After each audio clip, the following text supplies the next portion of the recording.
Hello there. That's Charlie in the background. This is Tamara. I have been trying to figure out the new Facebook Live, and it's messed up. So I don't know how this is working. Um, so I hope you can hear me. Charlie says he wants to stay in the background. Are you still here, Charlie?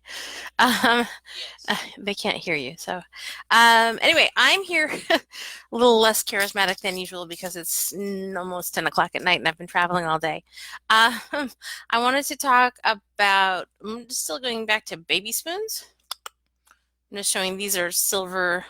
This one looks like it has little guns or bugles on the end. I can't tell. What is that? Almost looks like a target and a bugle. Anyway, I got some silver, trying to get these on focus. I got some silver baby spoons on eBay, and I got them because they purported to be older. This says 1893 hand carved in the bowl. I don't know if that's legit or not. Anyone could have done that, but I've never seen one quite like this. Kind of cool. Watch that go. Hi, Katie. Yay. So I wanted to test these spoons so that I could demonstrate to you that a lot of the older vintage silver spoons that are actually fairly high silver, they're like 925 silver, or not usually, but they can be as low as 800,000 parts per million silver, so 800 silver. They often, because they have more room, they have less silver, can have more room for contamination. But what I've also found recently is that some of the, this is supposed to have a dog on the end. Yeah, there's the dog. Some of these, not only do they have lower amounts of silver, and sometimes do they test positive for trace amounts of lead, they also test positive for trace cadmium. And so that's a concern. I have a post that I'm working on that I'll share with you shortly, where there was both cadmium and lead in a set of silver spoons that were actually fairly high silver content in the 925 range, and they still had contaminants. So the problem is that these are vintage or antique baby silver spoons that you might think, are appropriate for children, and they're not. They're just simply not. So if you have one of these that's been handed down through the generations and you think you're going to use it with your child, and they're going to be that child that was born with this silver spoon in their mouth, don't do it unless you have it tested and know for sure. When I say older, I'm talking usually late 1800s to early 1900s through like 1920, 1930. And after the 1930s, I'm not seeing as much silver contaminated with lead and cadmium, with the exception of the pieces I showed last week that were from Africa. And then I wanted to talk about this. Someone just said that they felt that my posts about the cadmium was misleading.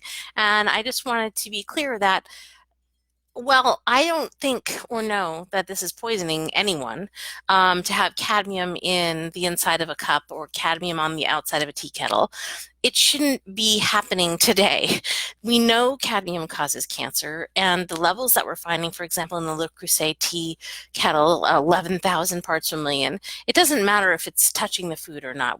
We haven't done any leach testing on the exterior. Because it's an exterior coating, they're not required to do the same level of toxicity controls for leach testing and other measures that they might do on the interior. And the fact of the matter is the mining, refining, and processing of the cadmium pigments and creating the demand for that by actually continuing to use cadmium as a colorant in enamels and glazes is a problem, because that's polluting the planet. So a lot of what I do is about whether or not something's poisoning you, although I'm pretty conservative when I think that something may or may not be. I err on the side of caution. I'm not alarmist. I don't say this is going to poison you unless I really think it is. But most of these things haven't been studied to the degree necessary and aren't being considered from a human health perspective, like the exterior of a tea kettle. And then something like this, which is a mug, isn't being considered as a children's item because it's for coffee, so they're not regulating it to the level that they might if it were a children's item, in which case it might be considered illegal in the country of Denmark or the state of Washington. Anyway, it seems like everybody's tired tonight, so I'm just going to call it on that. I just wanted to say hello. I've been traveling. I'm tired and working, visiting families and helping families. And Charlie wants to say hi again. So I'll do another video tomorrow, and I'll give you some reports with some more specifics on some of the items I tested. Oh, are you making up words? Oh, I want to. Oh, that's someone's name. I see. This is something that I came across recently. Oh, Katie says hi to Charlie. This is a can opener, swing line, and this nut here appears to be leaded, and that's exciting. I'm going to share that in the blog post. Hi, Angela. And this, oh my God, I hate this company. OXO is the company, and this has lead, and don't do that, Charlie. This has lead, both OXO, and it's in the food contact surface. And then this company, this has cadmium, and this has cadmium. And again, I don't know if it's getting into your food. I just fundamentally object to the idea of toxicants being in food contact surfaces of things in our kitchen. I think that we expect that the things in our kitchen don't have known carcinogens in the food contact surfaces. And then I'll leave you with this one last exciting thing, all three of you that are watching right now. The thing that I was really most troubled by, a recent finding. These are from Argentina. They're for drinking yerba mate. Is that right? And this part is supposed to be a filter that the beverage goes through, and then you suck on it like a straw. Well, first off, this little bit is super high lead, but this part that's the filter is super high lead, like 12,000 parts per million lead.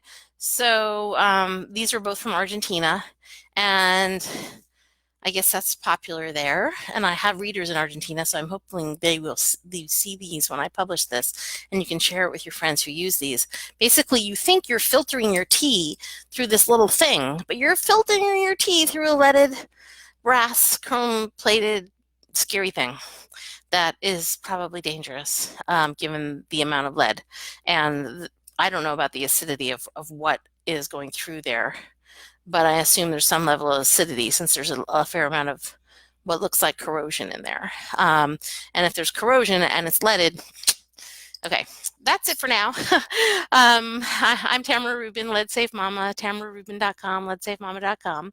And I'm trying to do videos as often as I can because y'all are enjoying them. And if you have any special requests of things you'd like me to talk about, I'd be happy to do that too. But again, I just want to recap by saying when I talk about the toxicants in something, I'm not saying it's poisoning you today. It's what's going to happen long term and what's happening to our planet when companies are still using toxic heavy metals in manufacturing processes. It's a problem. Anyhow, all right, see you tomorrow. Good night.